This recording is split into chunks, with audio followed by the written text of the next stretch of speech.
안녕하세요. 장옥화입니다. 오늘은 세종시 이준배 전 부시장님과 인터뷰를 통해서 여러 가지 현안들과 성과에 대해서 말씀을 나누어보도록 하겠습니다. 안녕하세요. 네, 반갑습니다. 시청자 여러분. 네, 세종시 전 경제부시장입니다. 전자 쓰기가 어려우시죠? 네, 맞아요. 전자 꼭 안 써도 돼요. 네, 감사합니다. 네. 요즘 세종경제 살리기 위해서 예. 많이 밤낮으로 고군분투하신다는 그런 소식을 들었습니다. 아이고. 어떻습니까? 글쎄요, 뭐 이게 제 스스로 고군분투한다는 말을 쓰기가 좀 민망하긴 한데요. 시장님 모시고 7월 1일 날 취임을 했으니까 11개월 지났거든요. 취임할 때 최소한 우리가 뭐 달리기를 하다 보면 꼬린 지점이 있잖아요. 꼬린 지점을 알려줘야 전력 질주할 거 아니냐 이런 생각으로 6월 1일 날이 사실은 우리 시장님이 당선된 날이십니다. 그래서 당선된 날 의미 있게 제가 부시장직을 내려놓을 수 있도록 취임하면서 꼬린 지점은 6월 1일이다. 그러니까 그때까지 전력 질주하고 최선을 다하겠습니다. 이런 말씀을 나누고 이제 취임을 했는데요. 엊그제 같은데 벌써 12개월이 훅 지났네요. 예. 그래서 12개월 동안 말씀하신 대로 고전분투라기보다는 최선을 다해서 시장님께서 우리 시민들에게 했던 약속을 지키는데 최선의 노력을 했고 또 그 약속은 계속 완성이 될 수 있도록 시장님께서 계속 하고 계시잖아요. 네, 맞아요. 예, 안에서 경제부시장으로서 시장님을 모셨다면 이제는 시청 밖에 나와서 조금 더 폭넓은 범위에서 시민들에게 의견도 듣고 이제는 실천하고 실행하는 단계이기 때문에 실천 실행의 단계에서 또 다른 역할, 또 다른 또 시장님께서 시민들에게 했던 약속을 어떻게 지켜야 될지를 다른 각도에서 다른 시선에서 한번 고민하는 그런 시간이 이제 지금부터 시작입니다. 감사합니다. 그러면 크게 5가지 질문을 준비를 했는데요. 그러세요? 네. 첫 번째 질문을 드려보도록 하겠습니다. 질문을 많이 준비하셨군요. 현재 최민호 세종시장님 당선이 최 시장님의 행정 철학과 또 시정 방향을 고수하며 경제 부시장의 정치를 맡아 어느덧 1년이라는 시간이 지났잖아요. 그렇죠. 그동안 그 소임을 다하면서 가슴 풋풋한 성과와 함께 또 그 아쉬움이 있을 텐데 그 소회를 한번 전해주시기 바랍니다. 글쎄요. 참, 저도 이제 소회를 얘기할 때가 있을지 잘 몰랐는데, 어느덧 이렇게 또 막중한 경제부시장이라는 자리를 퇴임하고 나니까 소회라는 말을 많이 주변에서 이제 듣네요. 사실은 이제 다소 아쉬움이 있다라는 말씀을 주셨는데, 사실 매일이 아쉬워요. 매일이 아쉬웠어요. 매일이 아쉬웠고, 또 그 아쉬운 부분을 다음날 계속 아쉽지 않게 하려고 굉장히 많이 이제 최선을 다했고요. 앞서 말씀드린 것처럼 내가 어느 지점에서 꼬린을 해야 될지 알기 때문에 굉장히 전력도 했거든요. 그런 의미에서 아쉬움은 있었지만 그래도 그 모든 것이 11개월의 그 모든 것이 저한테는 굉장히 의미가 있었다 이렇게 생각이 듭니다. 특히 이제 꼬린 지점을 알면서 일을 하다 보니까 휴일, 휴가 이런 거 안 하고 그냥 온전히 11개월을 꽉 채워서 일을 했다. 요거 하나는 제가 우리 시청자들에게 거짓없이 말씀드릴 수 있고요. 이제 6월 달에 사실은 여기가 어진동 주민센터인데 사실은 작년 6월에는 주민센터가 아니었어요. 여기가 이제 비어 있었고 어진동 주민센터로 짓기는 했지만 개청은 안 했었는데 그 당시에 이곳에 4대 세종특별자치시 시장 인수위원회가 여기 있었습니다. 그때 제가 이제 인수위원회 부위원장으로 여기서 이제 근무를 약 1개월 정도 했고 6월 1일 날 시면서 7월 1일 날 시장을 모시고 이제 시청에 경제부시장이라는 막중한 임무를 안고 시장님과 같이 이제 취임을 했는데요.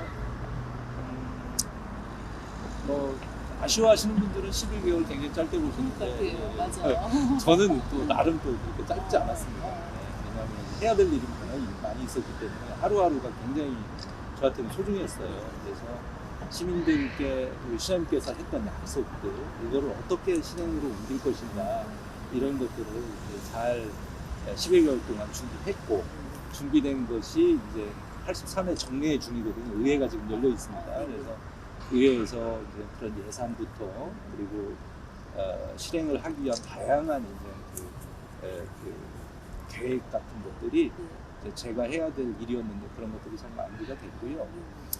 특히 제가 이제 경제부 시장이잖아요. 네. 원래 제가 취임할 때는 이제 조례상 정무부 시장이었는데 명칭이 바뀌었나요? 예. 조례 개정을 해갖고 경제부 시장으로 바꿨어요. 그 특별한 이유가 우리 세종시가 지난 10년 동안 행정중심 복합 도시로서 행정 수도의 역할, 기능 이런 것들을 위해서 굉장히 열심히 달려왔거든요. 하지만 도시는 도시 스스로가 자족할 수 있는 기능이 없으면 사실은 지속 성장하기가 어렵습니다. 그래서 이제 자족 기능을 어떻게 확보할 것이냐. 그래서 우리가 자족 기능을 가진 도시, 이것이 미래 전략 수도로서의 기능이다라고 이제 저희들이 이제 시민들께 약속했고, 그 자족 기능의 핵심인 기업 유치에 굉장히 많은 이제 공을 들였어요. 그래서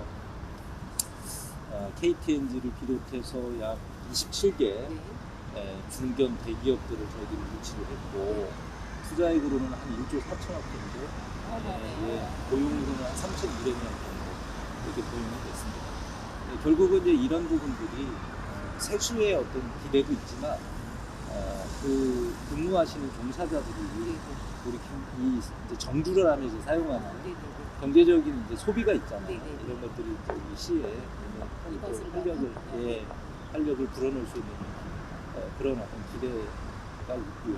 그리고 기업 유치뿐만 아니라 그렇게 유치된 기업들이 지속 성장하면서 우리 세종에서 새로운 희망이나 그 기업이 성장함으로써 그것을 위해서 그들이 그렇게 할 수 있도록 그 기업 나름의 노력을 하겠지만 그 정책적으로 행정도 그런 기능을 수행하는 데 있어서의 유지 전략들 이런 것들이 굉장히 중요하거든요. 그래서 유지 전략의 일환으로 우리 기업 원스톱, 민원 창구 같은 거 이런 것들도 이제 과거에 없었지만 시장님 취임하시면서 새로 창구도 만들었고, 왜냐면은 많이 바뀌었네요. 네네. 취임하실 때 저희 시장님께서 경제시장으로 시작하고 문화시장으로 기업되고 싶다 이런 말씀을 하시면서 일반 민원하고 기업 민원을 동일시하지 말아라. 각자가 갖는 여건이 있거든요. 그러니까 상대적인 건 아니지만 절대적으로 관리해라. 그래서 기업 민원을 특별하게 또 보시는 그 우리 공무원들이 그런 부분에 대한 관심을 가져야 된다라고 하셔서 아까 얘기한 그 민원 그런 원스톱 해결센터도 좀 만들고, 그리고 중요한 게 이제 경제적인 측면에서 기업 유치도 중요하지만 현재 상황들이 있거든요. 우리 지역의 상권 성장이라고 상가 공시 문제하고 소상공인의 성장 문제 두 가지가 굉장히 우리 사회 문제 중에 하나인데, 그런 것들을 해결하기 위해서 저희들 상권 성장 대책 추진단이라고 해서 경제부 시장을 단장으로 해서 그런 부분들도 시작을 해가지고 소상공인들을 계속 만나서 소통하면서 함께 문제를 해결해 나가는 그런 노력도 지난 11개월 동안 꾸준히 했다 말씀드릴 수 있고요. 결국 이 모든 것이 세종의 자족기능 그리고 대한민국 미래전략 수도로서의 위상을 갖추는데 아마 역점을 두고 제가 지난 11개월 동안 일을 했다 이렇게 이해해 주시면 될 것 같습니다. 정말 많은 일들을 하신 거를 정말 짧은 시간에 다 얘기를 하셨습니다. 경제부시장을 맡아오면서 가장 기억에 남는 것이 있다면 한 가지만 말씀해 주시겠습니까? 한 가지요? 너무 많아서 뭐 다 말씀드리기 어려우니까 굳이 한 가지를 얘기하라 하시는 것 같은데, 사실은 지난 11개월 동안 매 순간이 사실 소중했어요. 앞서 말씀드린 것처럼 매 순간이 아쉬웠고 매 순간이 또 처절했고 또 매 순간이 저한테는 굉장히 그 임기 자체가 뭐라고 할까요? 딱 정해져 있는 임기를 저는 했거든요. 다른 분들은 잘 모르셨을 거예요. 내가 임기를 정해놓고 일하고 있다라는 걸 다른 분들은 잘 모르시겠지만 시한부 임기를 가지고 일을 저는 했어요. 그렇기 때문에 제가 해야 될 일을 최선을 다했는데 사실 매 순간 이제 기억이 났고요. 또 굳이 또 한 개 정도, 두 개 정도 이렇게 말씀을 드리자면 작년 7월 1일이 우리 세종시 10주년이에요. 출범 10주년. 2012년에 이제 출범을 했으니까 2022년 7월 1일 10주년 동안 행정 수도로서의 그 기능과 이상을 갖추는 데 굉장히 많은 시민들의 노력이 있었고 또 거기에 공직자들의 수고가 있었거든요. 그걸 이제 기념하는 세종시 출범 10주년 기념행사가 7월 1일 날 있었어요. 7월 1일 날 기념행사를 하는데 사실 이제 저희들이 그렇게 시가 재정 상태가 좋지가 않습니다. 재정 상태가 재정에 대한 세수가 다양성이 없어서 새로운 건물을 짓고 취득하는 취득 과정에서 이제 거래 과정에서 나오는 세금이 어쩌면 이제 여기 세수의 전부일 수밖에 없는 상황이었는데 그런 상황에서 아무튼 간에 시장님께서는 예산 진짜 10원이라도 절약해야 된다. 이게 긴축 재정에 대한 시작에서부터 이것을 실천해야 된다 해서 사실 그때 시장의 취임식이 있었어요. 별도로 있었는데 그걸 이제 생략을 했습니다. 생략하시고 거기에 투입되는 그 예산은 쓰질 않으셨죠. 쓰지 않으시고 깊은 뜻을 몰랐네요. 대신에 이제 그 7월 1일 10주년 행사 이미 그건 예산이 잡혀 있는 거기 때문에 그 시민들도 하는 행사잖아요. 그러니까 그 2대 행사로 시장님이 시민들이 많이 오셨으니 제가 앞으로 시민들께 했던 약속을 이렇게 지켜나가겠습니다. 선서를 시민들 앞에 하신 거죠.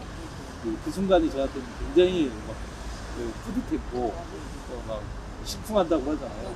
마음이 계속 그 뭐라고 할까요? 저 약속을 정말 우리 시장님이 잘 지켜서 우리 세종 시민들이 우리 시장님을 선택한 거 후회하지 않고 굉장히 위대한 지도자였다 이런 이제 평가를 받았으면 좋겠다 이런 이제 생각을 그 당시에 했었고요. 그래 하면서 그 당시에 이제 시민들한테 했던 약속들이 벌써 이제 그 61개의 공약이거든요. 그 공약들을 하나하나 이제 저희들 창조와 도전의 미래 전략 수도 세종이라고 하는 타이틀을 가지고 저희들이 이제 밑그림을 만들고 완성을 해 나가면서 그 안에 이제 대통령 공약이 꽤 많습니다. 대통령 공약이 한 4개 정도가 있고 이런 대통령 공약도 차질 없이 세종이 잘 지켜질 수 있도록 하는 부분들 그런 하나하나가 결국 제가 하루하루가 굉장히 소중했다라고 말씀드리고 이거를 다 얘기하려면 굉장히 너무 많습니다. 그 말씀의 의미를 이제 알겠네요. 네, 그냥 시작만 제가 굉장히 위대한 시작이었다라는 것만 말씀드리고 또 그 위대한 시작이 위대한 역사로 남았으면 좋겠다라는 걸로 그냥 제가 굳이 한 가지 꼽자 하면 그 정도만 얘기할 수 있지 않을까 싶습니다. 그럼 이제 세 번째 질문을 드리겠는데요. 세종시는 행정수도의 기능을 수행할 특별자치시잖아요. 그렇죠. 하지만 도시가 지속가능한 발전을 하기 위해서는 아까 말씀하신 자족기능 확충이 매우 중요하다고 말씀하셨어요. 그 자족기능 확보를 위해서는 일자리와 또 부를 창출해줄 그 기업의 유치가 굉장히 중요한데 현재 세종시는 기업의 유치를 얼마만큼 확보를 했고 또 앞으로는 어떻게 할 계획이신지 거기에 대해 자세히 말씀해 주시기 바랍니다. 그래요. 저희가 이제 뭐 말씀 주신 것처럼 기업 유치가 굉장히 중요합니다. 근데 기업 유치가 중요하지만 기업 유치가 자족 기능을 만드는 그 모든 것이다라고 알 수는 없어요. 왜냐 모든 시도가 다 기업 유치를 하고 있기 때문에 특별하다고 얘기하기보다는 보편적이다. 그래서 그러나 기업 유치도 꾸준히 노력하면서 지속적으로 해야 되고 반면에 기업 유치 외에 어떠한 전략을 가지고 자족 기능을 만들 거냐 그 두 가지 트랙을 갖고 얘기를 드릴 수가 있어요. 근데 이제 다만 이제 기업 유치는 저희들이 이제 기업 투자 유치과라고 하는 과가 있었는데 과를 단으로 승격을 해서 투자 유치 단으로 만들었습니다. 투자 유치단이요? 예. 단으로 이제 승격을 한 거죠. 네. 그래서 더 적극적으로 기업 유치를 하는데 더 많은 활동과 더 많은 노력을 해야 된다. 그리고 투자 유치에 대한 목표도 명확해야 된다. 그렇게 해서 앞서 말씀드렸던 것처럼 누적되어 있는 투자 유치도 있지만 올해 한 해 2023년도 한 해 저희들 목표는 1조였습니다. 근데 이제 제가 나오기 전에 한번 점검회의를 했는데 못해도 1조 5천억 이상 이렇게 기대가 되고 있고요. 성장하셨군요. 예. 그런 이제 투자 유치는 될 겁니다. 그래서 그거는 그거대로 이제 끌고 가야 되고, 다만 이제 저희가 해야 될 일들, 그런 기업들이 왔을 때 과연 그런 기업들이 잘 성장할 수 있는 환경이 되느냐. 그러니까 환경적인 측면에서 우선은 이제 조치원의 저희들이 국가 산업단지가 이제 확정이 돼서 내년부터 이제 도상이 들어갑니다. 왜냐하면 이제 83만 평 정도 규모의 국가 산단이 조성이 되기 때문에 거기에 이제 기업들이 상당히 많이 들어올 기회가 있고요. 또 개별적으로 이제 그 실수요자 방식이라고 하죠. 본인들이 이제 산업단지를 만드는 거예요. 어떤 사업자가 산업단지 만들어서 분양하는 게 아니라 기업을 하시는 분들이 조합을 만들어서 우리가 들어오겠다. 네네. 그런 이제 산업단지도 이제 곧 한 50만 평 정도 규모로 이제 되기 때문에 그 안에 제가 언뜻 듣기로는 한 48개 정도 기업이 들어온다고 하니까. 어마어마한데요? 48개 기업이요? 그렇죠. 예. 그런 이제 그 생태계, 환경 조성에도 이제 저희들이 좀 노력을 해야 되고, 더 나가서 그러면 우리 세종시에 아주 특별한 미래 산업은 뭐냐. 미래 산업에 대한 고민도 해야 되는데, 우리 미래 산업은 저희가 생각하는 것은 사이버 보안이라고 하는 보안 산업을 굉장히 중요하게 보고 있습니다. 왜냐하면은 일반적으로 기업은 한 두 가지 정도로 입지 선정을 하는데, 하나는 시장이 있느냐, 그리고 하나는 그런 시장 내에서 경쟁력을 갖출 수 있는 사람이 있느냐. 이게 두 가지거든요. 시장과 사람. 예. 근데 우리 세종에는 47개의 중앙행정기관, 그리고 16개의 국책연구원, 더 나가서 이제 대전에 상둔본부, 군부대가 있고요. 대덕연구단지, 또 인근의 오창, 오송, 이 모든 것들이 우리 대한민국의 전략 정보자산이라고 보시면 돼요. 그럼 이 전략 정보자산을 누가 지키냐? 그 기술이 지키는 거예요. 그래서 서울 북쪽에 있는 휴전선은 군인이 지키고, 세종은 기술이 지킨다. 왜냐하면 우리 대한민국의 전략 정보가 다 여기 있기 때문에. 그래서 사이버 보안이 중요하다. 근데 기업 입장에서 보면 그게 시장이거든요.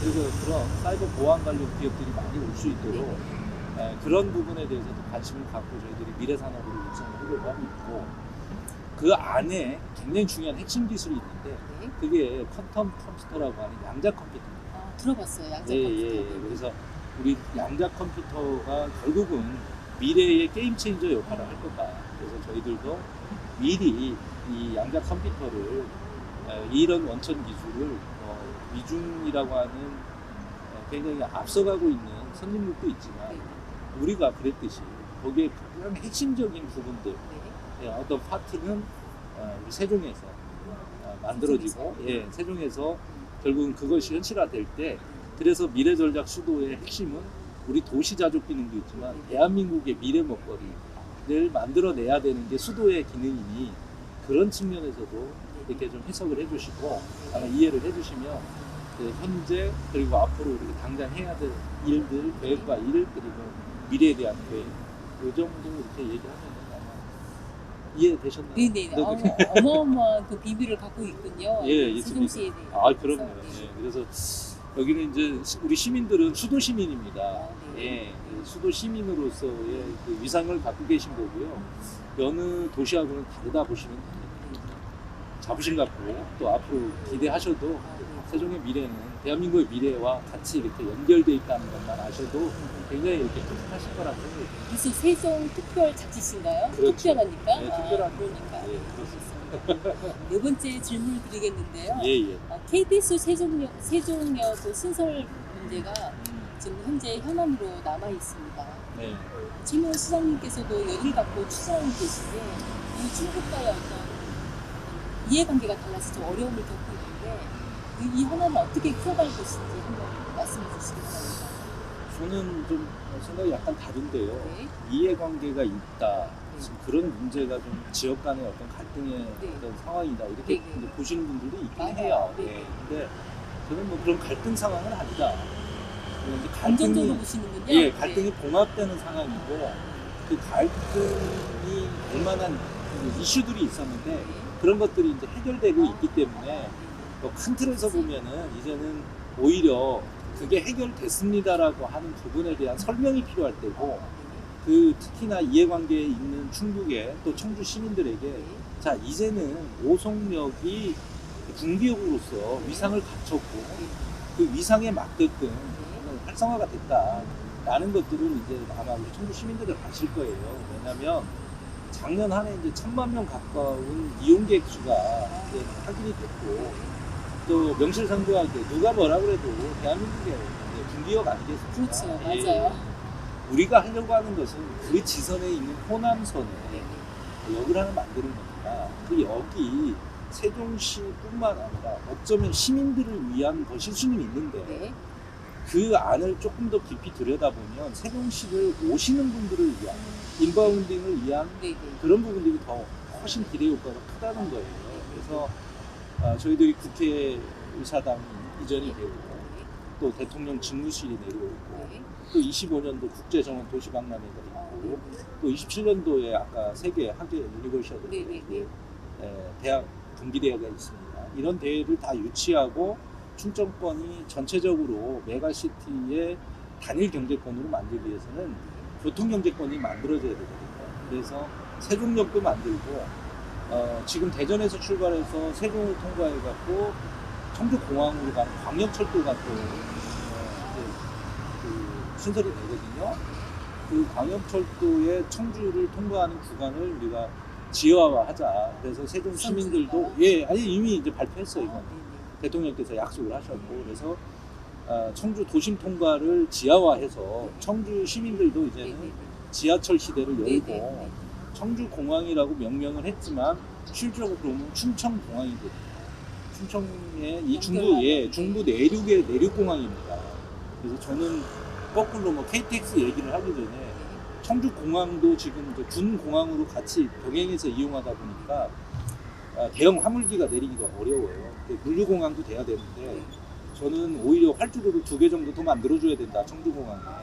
그래서 하나는 여객 활주로, 하나는 화물 활주로 이렇게 해서 청주공항도 우리 명실상부하게 중부 내륙공항으로서 역할을 할 수 있게끔 많은 이제 투자도 해줘야 되고 또 우리 세종이 그런 역할로서 응원도 해줘야 되잖아요. 왜냐면 우리 시민들도 이용해야 되는 공항이기 때문에. 듣기만 해도 굉장히 뿌듯한데요. 그래서 네. 이런 문제를 같이 네. 고민해서 풀어나가야지. 네. 같은 이웃 간에 맞아. 왜 니네 이거 하냐 저거 하냐 이러면서 오히려 그거는 시민들이 바라는 길은 아닌 것 같고 정치적으로 너무 그런 것들을 이슈화해서 그 정치적 이익에 너무 이렇게 매몰되어 있는 건 아닌가. 그러니까 이제는 그런 문제는 이제 시민들이 그냥 두지 않을 거다. 그래서 현명하신 세종시민 또 훌륭하신 청주 시민들이 잘 조화롭게 이 문제를 잘 머리맡대고 잘 풀어가실 거다 생각이 들고요. 시민들의 그 좋은 생각들을 정치하시는 분들이나 행정하시는 분들은 잘 귀담아 듣고 잘 따라주고 그런 부분들에 대한 니즈나 그분들에 대한 생각을 풀어가면 돼요. 네. 앞서가면 안 됩니다. 정치는. 이렇게 풀어주시니까 예. 이해가 너무 잘 되는데요. 이제 마지막으로 질문 드리겠습니다. 아까 말씀하신 것처럼 2027년 세계학예대학 경제대회가 대전과 또 세종, 그다음에 충청권의 그 서로의 그 연계를 통해서 유치가 되는데 정말 기대를 많이 갖게 되고 있거든요. 세종시가 맡은 역할과 앞으로의 준비 상황을 말씀해 주시겠습니까? 네, 이 세계 학예 대학 경기대회를 충청권 4개 시도가 공동으로 유치를 했어요. 굉장히 어려운 싸움이었거든요. 예, 미국하고 양자가 이 대회를 유치하기 위해서 굉장히 많은 이제 노력들을 기울였는데 결과적으로는 이제 유치가 됐죠.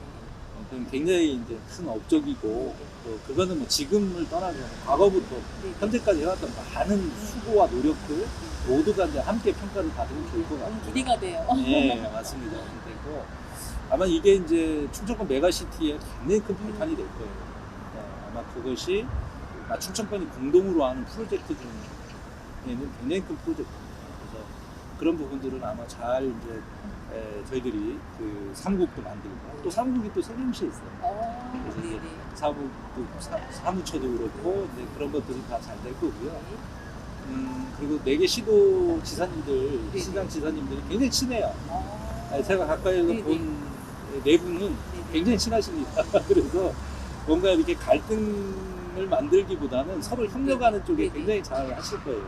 협력과 상생. 예, 그런 지점에서 어느 때보다도 굉장히 좋은 관계에서 지도자들이 잘 일을 충청권에 우리가 유치하는 굉장히 귀중한 기회를 잘 살려주실 거다 이렇게 생각이 들고, 다만 이제 정치적으로 그 문제를 좀 도와줘야 돼요.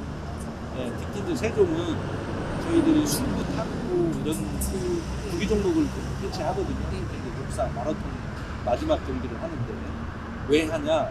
개막식이 저희 세종에서 열리거든요. 개막식은 대전. 개막식 대전에서 하고, 그리고 또 선수촌이 여기 있습니다. 네. 선수들이 다 여기서 묵으면서 네. 경기하러 갔다가 다시 오는 굉장히 중요한 도시예요. 그래서 그런 것들을 하기 위한 인프라가 지금 현재 저희들이 이제 대평동에 메인 스타디움도 하고 다 하는데, 이게 원래는 뭐 그 대회 때문에 만들어지는 건 아니에요. 그래, 행복도시가 출범할 때 도시의 기능 중에 체육시설들이 다 들어 있어요. 다만 시점 문제죠. 27년에 대회를 열기 위해서는 다 정부뿐만 아니라 4개 시도 또 정치 모든 면에서 다 같이 힘을 합쳐주셔야 돼요. 그래서 대평동 메인 스타디움도 27년도 이전에 조기 완공이 돼서 대회를 치르는데 큰 무리가 없었으면 좋겠다, 이런 좀 바람도 있고 그런 노력들을 우리가 좀 같이 해야 된다 생각이 들고요. 그런 것들을 하나하나 하다 보면은 아마 2030년에 우리 행정도 중심 복합도시라고 하는 행복도시는 이미 미래전략 수도로 이제 전환을 해서 도시의 자족 기능을 넘어서서 대한민국의 자족 기능을 만들어가는 수도로서의 위상은 아마 만들어질 거라고 봅니다. 그래서 우리가 지금의 현재 대한민국의 모습이 한강의 기적이라고 하는, 한강의 기적을 통해서 만들어졌다고 하잖아요. 그리고 그 한강의 기적이 수도 서울이라고 하는 수도 서울의 부흥을 이끌었고 그 위상을 갖춰요. 저는 대한민국의 미래는 세종이 만들 건데, 세종에는 비단강이라고 하는 굉장히 훌륭한 강이 있습니다. 이제 처음 들어봤네요. 네, 분강이 서해로 이제 흘러가는 분강이 우리 세종 지역을 통과하는 구간을 비단강이라고 합니다. 그래서 이 비단강의 기적을 통해서 수도 세종의 위상과 부흥을 이끌고 결국은 그것을 통해서 대한민국의 미래가 만들어질 것이다. 그리고 역사는 그것을 비단강의 기적이다. 한강의 기적처럼. 비단강의 기적이다. 이렇게 평가를 할 거다. 저는 그렇게 생각합니다. 감사합니다. 오늘 이준배 전 부시장님을 통해서 이렇게 인터뷰에 응해 주셨는데, 지금 말씀을 들으면서 세종시는 앞으로 정말로 죽기 전에 꼭 가보고 싶은 곳, 또 살고 싶은 곳, 희망의 도시, 또 굉장히 아름다운 도시로 저게 기억에 남을 것 같습니다. 오늘 인터뷰에 응해주셔서 너무 감사드리고요. 앞으로 멋진 행보와 또 멋진 거를 기대하면서 열심히 응원해드리겠습니다. 오늘 응해주셔서 너무너무 감사합니다. 응원하실 거죠? 너무 당연하죠. 약속하시죠. 네네. 감사합니다. 이상으로 오늘 부시장님과의 인터뷰를 마치겠습니다. 감사합니다. 고맙습니다.